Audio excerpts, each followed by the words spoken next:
Coucou les Kimichou, on se retrouve sur la chaîne aujourd'hui pour une vidéo assez attendue. Vous me l'avez beaucoup demandé pour juin, je sais pas ce qui se passe spécifiquement en juin pour qu'il y ait eu cette espèce d'engouement, mais je vous retrouve pour les sorties littéraires de ce mois de juin donc, et croyez-moi que j'ai fait mon boulot. Il y a pas mal de titres. Sans plus tarder, je vous propose donc de commencer avec les nouveautés et si j'ai bien compté, il y en a 20. Donc autant vous dire que c'est plutôt pas mal du tout. Le 1er juin justement sortira un titre de Pascal Lascelles aux éditions Brajlon dans la collection Big Bang et il s'agit du premier tome de la saga Curious Tide, je sais pas comment on le prononce. Emory est une étudiante dans une école assez spécifique puisqu'en effet elle apprend la magie lunaire. Malheureusement elle possède des aptitudes de guérison assez basiques jusqu'à ce qu'il se passe quelque chose dans une grotte lorsqu'elle sera avec ses amis et que tout le monde va mourir, la mort va tous les emporter, sa meilleure amie compris, mais pas elle. Depuis cet événement, elle est accablée de pouvoirs qu'elle ne devrait pas avoir parce que en tant que guérisseuse elle n'est pas du tout censée les avoir et en plus de ça c'est extrêmement dangereux pour elle, surtout si des personnes mal intentionnées l'apprennent. Elle va donc se rapprocher du frère de sa défunte meilleure amie. C'est un adolescent qui est assez reclus mais qui est très familier avec ses magies sombres et meurtrières. Il va se passer quelque chose de très étrange parce que ces fameux adolescents morts en fait ils vont être recrachés par l'océan en mode vivant pour mourir derrière dans des circonstances horribles. Emory et le jeune homme ne sont donc plus les seuls à chercher des réponses parce qu'il faut savoir qu'au cœur de cette école, il y a une société secrète qui ne s'intéresse qu'à une chose, le pouvoir évidemment. Franchement il a l'air super bien ce titre, puisque j'ai l'occasion de pouvoir la rencontrer à un petit déjeuner organisé par les éditions Brajlon et du coup j'ai demandé à recevoir ce livre parce que franchement je trouve qu'il a l'air génial et j'avoue que le côté genre hyper sombre, que ce soit de la magie ou des personnes soi-disant mortes qui reviennent à la vie pour remourir d'une manière horrible, et mais comment vous dire que ça me plaît. Nous pourrons retrouver aux éditions Bookmark le 5 juin un nouveau titre, une nouvelle saga de Carissa Broadbent, à savoir La guerre des cœurs écarrés, le premier tome donc. On va suivre Tisana qui a donc été arrachée aux ruines de son pays, de sa contrée natale lorsqu'elle était enfant et depuis elle ne peut compter que sur son esprit vif ou sa magie pour s'en sortir et elle était à deux doigts d'y arriver puisque le soir où elle va tenter de racheter sa liberté, elle est à deux doigts de mourir. Elle est complètement désespérée parce qu'elle a laissé derrière elle son meilleur ami et pour elle clairement c'est pas possible. Du coup elle va se rapprocher des ordres, c'est genre le truc avec les magiciens les plus puissants au monde et en fait elle va rentrer dans les rangs dans le but de le libérer. Là-bas c'est donc un jeune homme qui va la former, qui est beau mais qui est absolument arrogant, qui méprise ses supérieurs et malgré son côté grognon à ce jeune homme elle ira au bout de tout, quitte à être un pion dans le fameux échiquier de l'ordre, tout ça elle en a conscience mais elle s'en carre le coquillage. Son but c'est de sauver ce qu'elle aime à tout prix. Je connais déjà la plume de l'autrice et comment vous dire que ce que j'ai lu d'elle, je l'ai vraiment apprécié. Du coup, je suis hyper emballée par cette nouvelle sortie que je n'ai pas pu non plus m'empêcher de demander à la maison d'édition. Le 5 toujours sortira aux éditions Casterman un nouveau titre de l'autrice nommée Holly Jackson, à savoir Five Survive. Pour faire très simple, on va suivre un groupe d'amis, ils sont donc 6 et ils sont tous ensemble en voyage, notamment dans un camping-car qui va tomber en panne pensant qu'il y a un pépin. En fait, non, c'est volontaire. Parce qu'il y a un sniper qui est derrière tout ça, qui les a dans leur ligne de mire et en fait il leur laisse 8 heures pour démasquer la personne qui cache un terrible secret et s'ils ne la démasquent pas, dans 8 heures ils mourront tous. Autant vous dire qu'ils vont mettre de côté leur amitié, qu'ils vont se tirer littéralement eux du coup dans les pattes pour trouver qui est le menteur pour justement sauver leur peau. Pareil c'est une autrice dont j'ai déjà lu un de ses écrits et franchement j'avais adoré ce thriller young adulte, c'était hyper page turner, j'avais rien vu venir, enfin j'étais complètement prise dans le truc et là elle remet ça mais en mode vraiment survival game, moi ça me fait trop plaisir. Un titre que j'ai reçu ce matin, je peux vous dire qu'il est canon et je pense qu'il va beaucoup vous intriguer. Il sort également le 5 juin. Il s'intitule The Hurricane Wars, le premier tome. C'est écrit par Théa Guanzon, je suis pas sûre du tout. Par contre, ça j'en suis sûre, c'est publié aux éditions Calix. Vous allez avoir en opposition deux protagonistes. La féminine, elle utilise le pouvoir de la lumière, c'est une orpheline et qui fait donc partie de la rébellion. Et à contrario, vous avez le fils de l'empereur qui a une magie absolument terrible, très sombre, mais d'une puissance phénoménale. Et les deux forcément sont dans des clans opposés. Évidemment qu'ils vont s'affronter, sauf qu'il va y avoir une menace encore plus grande. Du coup, ils vont être obligés de mettre de côté un petit peu leurs différends pour s'allier, c'est le seul moyen d'aller contre cette menace. C'est un pitch qui est assez classique en romantasy mine de rien, mais je trouve qu'il fait toujours le job. Surtout si le world building est bien construit et bien développé, ça peut vraiment tout changer. Un titre qui est très attendu et je pense que vous avez complètement raison, en tout cas je partage cet engouement avec vous. Il s'agit d'un thé pour les fantômes de Afza Faisal, il sort sortira le 6 juin aux éditions de Saxus. Nous allons suivre ici Artie Casimir qui, la journée, s'occupe d'un bon salon de thé. Alors oui, elle a un look un petit peu original, des cheveux mauves, etc.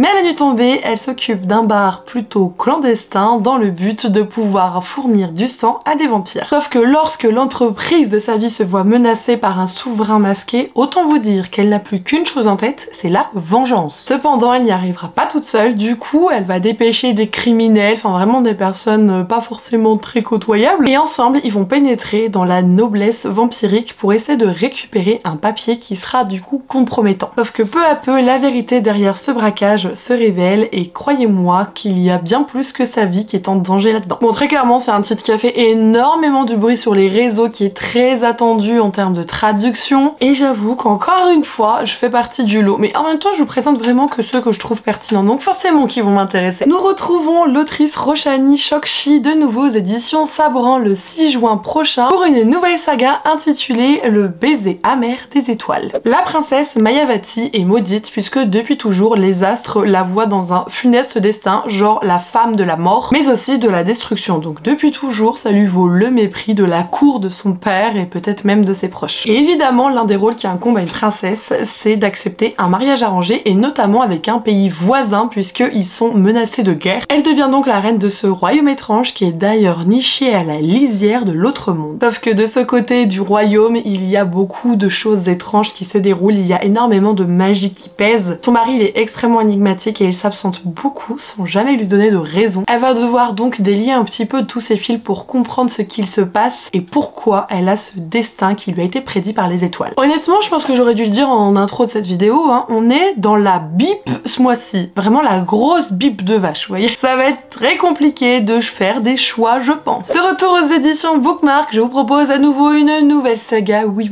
Il s'agit du sang qui nous lie de Carla Nicole qui sortira le 10 juin. Ce titre est d'ailleurs disponible en e-book depuis le mois de mai. On va suivre ici Haruka Hirano qui est donc un vampire qui est complètement blasé de la vie. Il a beau faire partie genre de l'élite des vampires, les purs sangs du 21e, il est brisé. Genre vraiment, ça ne lui convient pas tout ça. Il va être appelé pour exercer un rituel vampirique archaïque et en sortant de chez lui, il va faire la rencontre d'un autre vampire, genre hyper original. C'est le premier qu'il voit aussi prudent, aussi innocent, dégageant une chaleur comme un soleil, enfin c'est complètement aux antipodes des vampires. Et on va donc suivre un petit peu ces deux tourtereaux puisque nous sommes dans la collection plutôt MXM. Je pense que Bookmark a très bien fait la com sur ce titre parce que personnellement j'ai vu la jaquette vraiment beaucoup passer sur Instagram, je ne sais pas si c'est votre cas. Elle m'a tout le temps tapé dans l'œil et quand là j'ai pu en plus lire le synopsis, on est donc sur une romance slow burn vampirique, je pense que ça peut faire un malheur. Alors celui-là, quand je l'ai vu, j'ai dit ok, je dois le noter. Il s'agit du premier tome de la saga Dark Prince Road écrit par LJ Chen. On retrouvera ça aux éditions Hugo dans la collection New Romance et ce dès le 12 juin. Je ne vais pas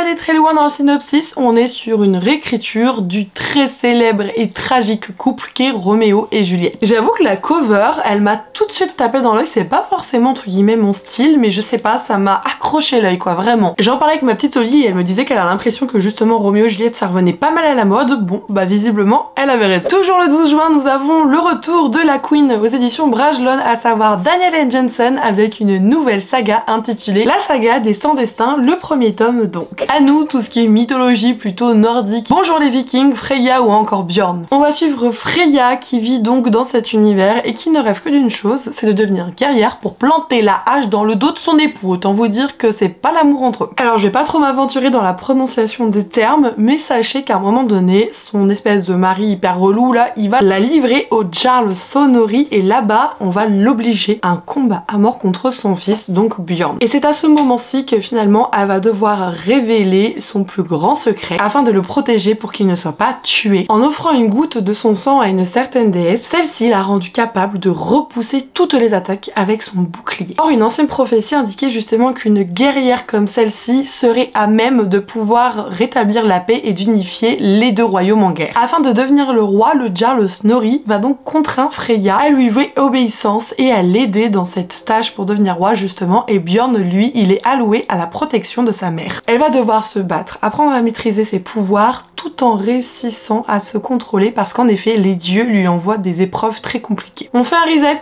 ok, Björn c'est pas le fils de Freya, c'est le fils du Jarl qui veut devenir roi. Et of course ça va être attiré par celui-ci et ça va du coup tout compliquer dans l'histoire. Mais vraiment tout ce que je vous ai dit, bon simplement Björn c'est pas le fils de Freya. Je sais pas pourquoi je me suis mis ça en tête. J'espère du coup que mon résumé sera quand même clair. Encore une fois un Daniel N. Jensen qui me fait extrêmement envie, peut-être même presque le plus envie, enfin mythologie nordique, viking et tout, on en voit tellement peu, si c'est bien fait ça va être incroyable. Je vous propose de faire un petit tour vers quelque chose d'un petit peu plus young adulte, c'est écrit par l'autrice Eleonora Gagero et il s'agit de Red Tears aux éditions Bayard. Nous allons suivre Jules qui va être irrésistiblement attirée par le nouveau venu à l'école, à savoir Kai. Malheureusement son monde va basculer lorsqu'elle va se faire attaquer par des trucs genre des ondes, des trucs démoniaques, enfin vraiment on va pas comprendre, et que Kai il va avoir des mystérieux pouvoirs et qu'il va la sauver. Elle va donc être obligée de fuir avec ce fameux protecteur et rencontrer notamment l'aîné de celui-ci, Vic. Malgré leur passé trouble, les deux frères semblent complètement prêts à l'aider et en fait Jules, elle ne sait pas pourquoi. Quelles sont leurs intentions?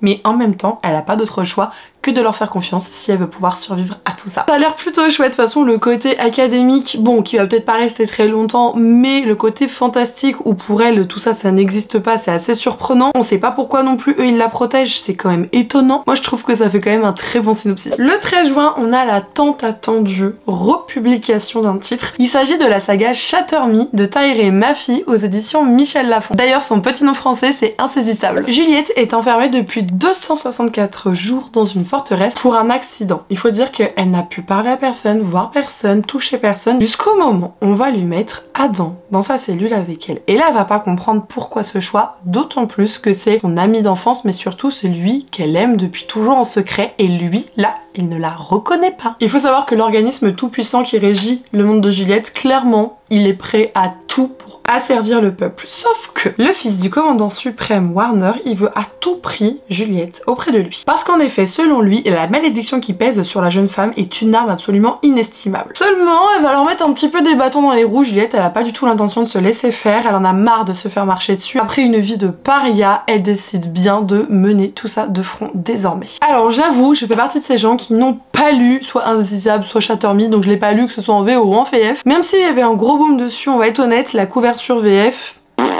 moi ça me parlait pas. Je savais pas du tout où me placer dans ce récit, je me suis jamais posé la question. Mais avec la réédition et notamment les couvertures VO, j'avoue que la donne elle change. Un des titres que j'attends le plus personnellement, c'est un écrit de Ava Raid, c'est publié aux éditions de Saxus et il s'agit d'un passé englouti. On nous propose d'évoluer avec Effie qui a toujours cru à la légende du petit peuple et d'ailleurs elle s'accroche corps et âme à un bouquin qui est dans un état catastrophique, à savoir l'épopée d'Emrys Myrddin, parce que depuis toute petite en fait elle a assailli par des espèces de visions avec des rois, des petits peuples, des faillis, etc. Et en fait ce fameux livre, c'est tout ce qui lui permet de suivre ses études d'architecte. Alors lorsqu'elle remporte un concours pour restaurer le fameux manoir de cet homme, autant vous dire que pour elle c'est un signe du destin. Il faut savoir que le domaine il est vraiment dans un état catastrophique, il menace de partir vraiment dans la mer puisqu'il est au bord d'une falaise. Et là-bas elle va retrouver un jeune homme qui fait des études en littérature et qui est bien décidé à prouver que ce fameux Myrddin est un imposteur, tout en sachant que cette maison elle serait un petit peu à l'orée des mondes. Les deux jeunes gens vont peu à peu enquêter sur l'héritage de l'écrivain et ils vont tomber sur des trucs, des forces obscures qui complotent contre eux, mais aussi que la vérité pourrait très bien les anéantir. J'avoue que ça me fait tellement envie,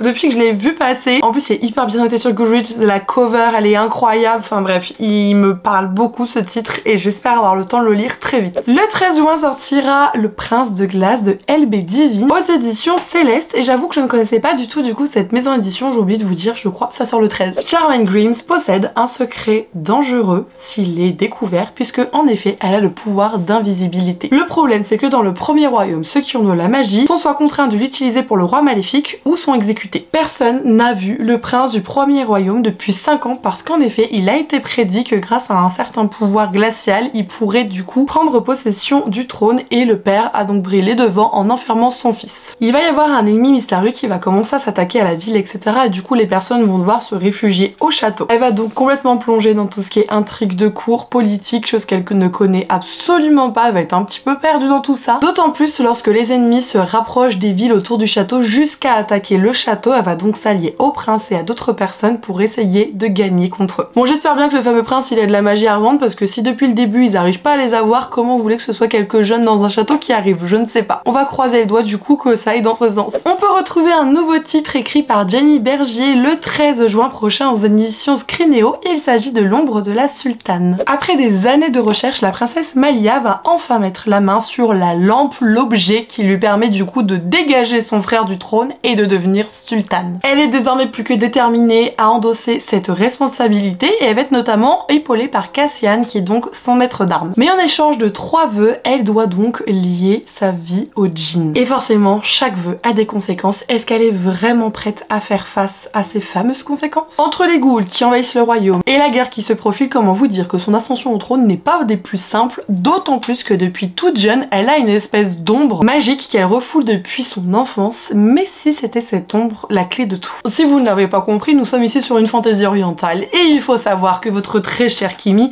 aime beaucoup les fantaisies orientales. Du coup, je me dis que... Alors c'est vrai que j'ai pas lu son autre saga qui est publiée au sein de la maison d'édition Plume Blanche à l'autrice, mais moi je pars du postulat que quand on est publié chez Plume Blanche, on écrit forcément bien, donc j'ai hâte de découvrir ça. Le 13 juin sort une nouvelle saga aux éditions Roncière. Le premier tome s'intitule Ensorcelée et c'est écrit par Laura Thalassa. Célène rêve d'intégrer le chapitre de la Jusquième Noire. Je sais pas ce que c'est, mais on va dire une entité un peu magique. Et pour être admise, toutes les sorcières doivent donc réaliser une quête magique et elles décident de le faire en Amérique du Sud. Le problème, c'est lorsqu'elle s'y rend, son avion il va être détourné par une force magique. Donc elle va utiliser tous ses pouvoirs pour le faire atterrir et ils vont donc arriver dans une jungle où elle va réveiller par mégarde, même nom, un damné, un puissant enchanteur. Et celui-ci, il est convaincu que c'est son épouse et qu'il y a 2000 ans de ça, elle l'a condamné au sommeil éternel. Elle va finalement être acceptée, Célène, elle va réussir sa mission puis elle va essayer en fait de mettre ça derrière elle en mode c'est un mauvais rêve. Sauf que le plouc là, il va se pointer sur le campus en mode vengeance, revendication d'elle, etc.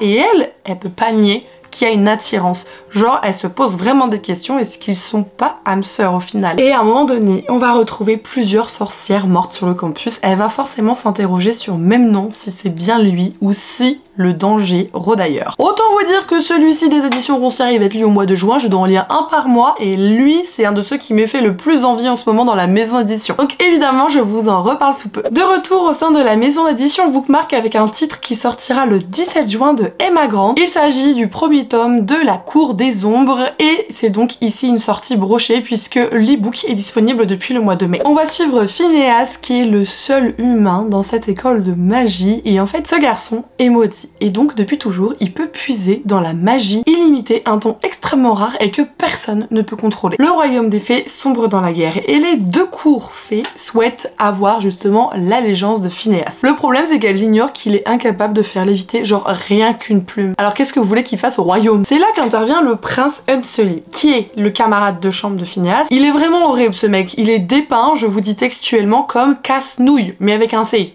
Voilà. Malheureusement pour Phineas, il est aussi la seule personne qui est capable de l'aider à contrôler sa magie. Le truc c'est que si on se met du point de vue de Phineas, accorder sa confiance à ce mec là qui a finalement des motivations très mystérieuses, c'est galère, mais en même temps il est la seule personne qui peut le protéger à l'heure actuelle donc il va pas trop avoir le choix. Mais plus ils vont commencer à se connaître, plus il va comprendre que finalement le prince n'est pas le monstre auquel il pensait. Le problème c'est que leur intimité naissante menace de faire éclater un secret qui pourrait soit renverser la guerre, soit les détruire tous les deux. On est sur un bon petit mix-up chez Bookmark qui a l'air quand même franchement pas mal. Je lis pas tout le temps des romances entre hommes, mais j'aime bien de temps en temps, et des romances comme celle-ci, moi je trouve que ça fait super envie. Les éditions Nisha nous proposent leur toute première romantasy écrite par Marisa Mae, et il s'agit notamment ici de La Sorcière et le Protecteur, le premier tome. Bon déjà vous allez très vite vous en apercevoir, on est sur de la fantaisie orientale, hein. Oui, je suis contente. Yara, qui est amnésique, va se réveiller chez un homme complètement inconnu sur une île étrangère, désertique, et étant donné qu'elle est alitée, elle va être forcée de cohabiter avec son sauveur Kaolan. Parce que oui, il l'a sauvée de la noyade. Le problème, c'est que cet fameux acte chevaleresque, ça pourra lui coûter sa peau parce que lui, c'est un déserteur et il est pourchassé par ceux qui l'avaient juré de protéger. Donc jusqu'à présent, il fait super attention, il masque sa magie, mais c'est pas le cas de la demoiselle. Parce que même si ses pouvoirs sont à l'heure actuelle inaccessibles, sa magie, elle est déferlante et elle va donc attirer les trackers par ici, sauf que depuis la fin de la guerre, il faut savoir que la magie comme ça c'est interdit. Donc s'ils se font choper tous les deux, au mieux ils sont emprisonnés, au pire ils sont morts. Bien décidée à retrouver son identité, Yara va aller au devant de tout cela pour retrouver justement qui elle est. Ils vont devoir malgré tout s'allier s'ils veulent vaincre leurs démons. Il faut savoir que l'autrice, elle est traductrice pour d'autres maisons d'édition, que ce soit J'ai lu ou Flammarion Jeunesse, et du coup je trouve ça trop cool que des traducteurs se mettent aussi un petit peu sur un autre rôle qui est celui d'auteur ici. Et le pitch il a l'air hyper cool, peut-être que c'est du vu et revu le côté amnésique, mais moi j'aime vraiment beaucoup ça, je trouve que c'est toujours le plus intriguant. Il est temps que je vous parle d'un petit jeunesse puisque je l'ai pas encore fait dans cette vidéo. Il y en a un qui sort le 20 juin dans la collection R Jeunesse donc. C'est écrit par Kieran Millwood Hargrave et il s'agit du premier tome de la saga Geomancer. Le jour où la sœur de Iseult disparaît à la suite d'un mystérieux tremblement de terre, elle va pactiser avec la terrible reine louve. Accompagnée de son épervier des mers, Iseult va donc se lancer dans une quête d'une magie bien plus puissante qu'elle n'aurait pu imaginer. J'adore la cover, franchement c'est ce qui m'a tout de suite tapé à l'œil. Et vous le savez, j'aime bien lire de temps en temps de la jeunesse. D'ailleurs grâce à un titre de jeunesse que j'en suis là où j'en suis aujourd'hui, c'est vraiment le titre qui m'a convaincue dans la littérature. Donc moi je trouve ça super important de pouvoir lire un petit peu de tout, je suis très heureuse de temps en temps de me plonger dans des petits jeunesses. Et pour terminer avec les nouveautés, mais seulement les nouveautés, il y a encore des suites, des poches. Je vous propose un récit de Nora Lake. J'adore Nora Lake, autant en tant que femme qu'autant qu'autrice, je pourrais faire l'apogée de cette nana. Puisque elle nous propose un petit bébé aux éditions Hurlevent, il s'agit des larmes de l'Asphodèle. Réécriture du mythe de Rédis et Orphée, bonjour.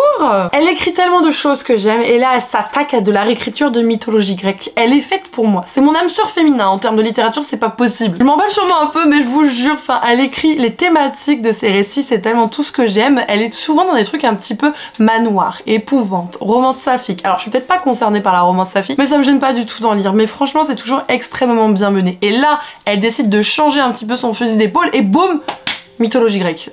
Qu'est-ce que vous voulez que je vous dise? C'en est donc tout pour les nouveautés, je pense qu'on en a fait pas mal pour le coup. Je vous propose de passer aux suites de saga et... oh oui, il y en a quelques-unes quand même.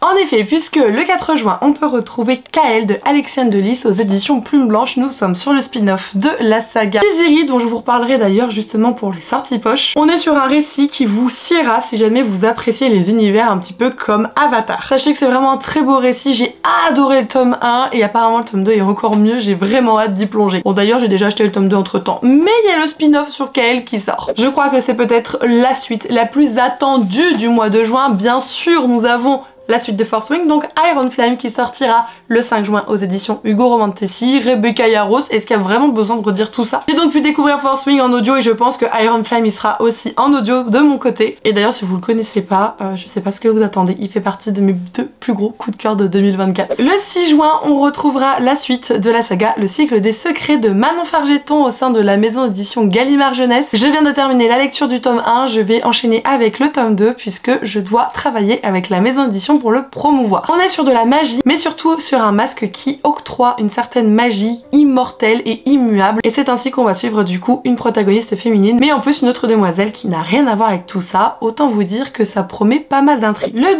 12 juin sortira le tome 4 de La passeuse de mots de Alric et Jennifer Twice aux éditions Hachette Roman. Je ne suis pas du tout à jour, je n'ai lu que le premier, mais c'est une saga que j'aime énormément, des auteurs que j'aime vraiment profondément. En plus j'ai eu un petit déjeuner avec eux la semaine dernière, c'était tellement chouette. Déjà normalement je vais recevoir le tome 4 de la part de la maison d'édition, je suis pas du tout à jour mais je compte avancer en audio parce que ils sont hyper qualitatifs. Toujours le 12 juin nous avons le second tome de la saga Les jumeaux Croche-Mort de Cassandra O'Donnell aux éditions Flammarion Jeunesse. Je l'ai pas débuté, par contre l'ambiance hyper creepy, ça a l'air vraiment incroyable et en plus les retours sur ces deux jumeaux ils sont absolument géniaux donc ça me donne encore plus envie. Une série où je suis encore une fois pas du tout à jour, il y a déjà le troisième tome de la saga Savage Lands de Stacey Mary Brown aux éditions Corrigan. Alors non je l'ai pas commencé mais... le pitch me fait envie, c'est pour ça que j'ai déjà les 2 premiers dans ma pile à lire. Il va falloir que je me bouge un petit peu parce que j'en ai beaucoup de services de presse de cette maison d'édition. Là on est sur des faées avec une haine viscérale entre une humaine et justement des faées où elle va se faire emprisonner dans la prison élitiste chez les faées. Donc autant vous dire qu'elle est un peu dans le pétrin et qu'elle va être prête à tout cette jeune femme pour justement se libérer de son sort. D'ailleurs les retours encore une fois ils sont vraiment géniaux. Il y a également le deuxième tome de la saga De sang et d'encre de Elizabeth Hunter qui sortira aux éditions Good Mood Dealer. J'ai reçu le premier, je l'ai pas encore lu mais ça mêle des thématiques que j'adore, comme des créatures surnaturelles ou encore la disparition d'une bibliothèque et qu'il va falloir donc retrouver. Et ça, franchement, en tant que lecteur, je trouve ça hyper intriguant. Enfin, je sais pas ce que vous en pensez, mais en tant que lecteur, une bibliothèque perdue, genre une majestueuse bibliothèque perdue, la légendaire. Mais t'as envie de la trouver quoi. Le 19 juin, il y aura donc la fin de la saga Seasons de Morgane Moncomble aux éditions Hugo Collection New Romance, puisque celle-ci est basée, comme le nom l'indique, sur les saisons, et là on termine enfin avec l'été. Alors je suis pas à jour, j'ai lu que le premier. Mais quand même, soit je m'enfile tout parce qu'il y a les audios, soit je fais saison par saison. On verra ce que ça donne. D'ailleurs, celui-là sur le printemps, il a eu de terribles coups de cœur, ça donne envie. Le 19 juin, il y a une suite de sagas, je crois qu'on n'attendait plus. Bon, c'est pas pour moi parce que je suis pas à jour. C'est de Victoria Averad et c'est le tome 4.5 de la saga Red Queen. Celle-ci est disponible aux éditions Hachette Roman et c'est vrai qu'elle a fait beaucoup de bruit quand elle était sortie. Je crois que ça m'a fait beaucoup plus de bruit en VO qu'en trad pour le coup. Mais personnellement, je l'ai vu beaucoup tourner sans forcément que je m'y sois attardée pour le moment, j'avoue tout. Peut-être que ça donnera un second souffle d'ailleurs à la saga qui est le tome 4.5 qui arrive. Le 27 juin sortira le tome 2 des Anges d'Elysium de Olivia Wittgenstein aux éditions L'Archipel. Le premier tome s'intitule Plume et mon amie Soli l'a lu et elle l'a trouvé absolument génial. Ça parle d'ange. Il y a un petit côté, je crois, Roméo et Juliette de ce qu'elle m'a dit. En tout cas, il me fait très envie. C'est pour ça que je l'avais acheté d'ailleurs à la rare, que je l'ai fait signer par l'autrice. Mais quand il y a le retour des copines qui dit que c'est aussi qualitatif et que là il y a déjà la suite, eh bien il faut pas trop traîner parce qu'après sinon on va se prendre un wagon de retard et on est dans la crotte. Le 24 juin sortira La Faiseuse de Roi tome 4 de Amanda Boucher aux éditions Bookmark. Il va y avoir notamment une réédition du premier tome qui sera disponible en librairie avec une édition collector durant cet été, mais je vous en reparlerai le moment voulu. C'est une saga qui me fait extrêmement envie avec une demoiselle qui est faiseuse de roi mais qui vit cachée justement et il y a un homme qui va arriver, qui va la dénicher et qui va vouloir du coup la ramener pour utiliser ses fameux pouvoirs. Bref, tout ce qui fait très envie, soyons d'accord. Et pour terminer, il y aura le troisième tome de la saga Il était une fois un cœur brisé de Stéphanie Gerber aux éditions de Saxus. C'est donc la fin de la trilogie. Personnellement, je l'ai toujours pas lu parce que j'aimerais bien un jour lire Caraval, j'avoue. Et comme on est sur une saga spin-off qui spoil en plus, bah forcément je me suis pas beaucoup intéressée. Ah, je dis ça, j'ai quand même le tome 1 dans ma pile à lire, donc c'est que j'ai quand même jeté un coup d'œil. Pour terminer cette vidéo, je vous propose de passer aux poches. Le 5 juin sortira le tome 5 de Styx Riders de Calypso Caldin aux éditions Hugo Poche. Donc c'est une saga de romance bikers avec des clins d'œil à la mythologie grecque que je ne peux que vous recommander. Bien que je ne suis pas encore au tome 5, j'ai lu les 3 premiers je crois. Je vous en parlais tout à l'heure, le 5 juin sortira le second tome de la saga Tiziri aux éditions du Livre de Poche, donc toujours d'Alexiane Delis. C'est là où je vous disais que vous pourrez l'avoir à moindre frais, bah c'est grâce aux éditions du Livre de Poche. Donc le 12 juin sortira le 3e tome de la saga Doreen de Raven Kennedy chez Hugo Poche, une saga que je ne fais que vous recommander. Et en plus de ça, les poches vont assez vite par rapport au rythme de publication broché, donc hyper pratique pour les petits budgets ou pour les amoureux des poches. Et bien voilà les kimichous, cette vidéo est à présent terminée. J'espère que cette sélection vous aura plu, mais surtout vous aura aiguillé pour vos potentiels achats du mois de juin. Surtout s'il y a un titre qui vous fait extrêmement envie mais que je l'ai pas présenté, n'hésitez pas à me dire comment il s'appelle en commentaire. Et j'espère du coup que ces vidéos vous plaisent toujours autant. Sur ce, je vous fais des gros bisous et surtout prenez soin de vous les kimichous. Bye!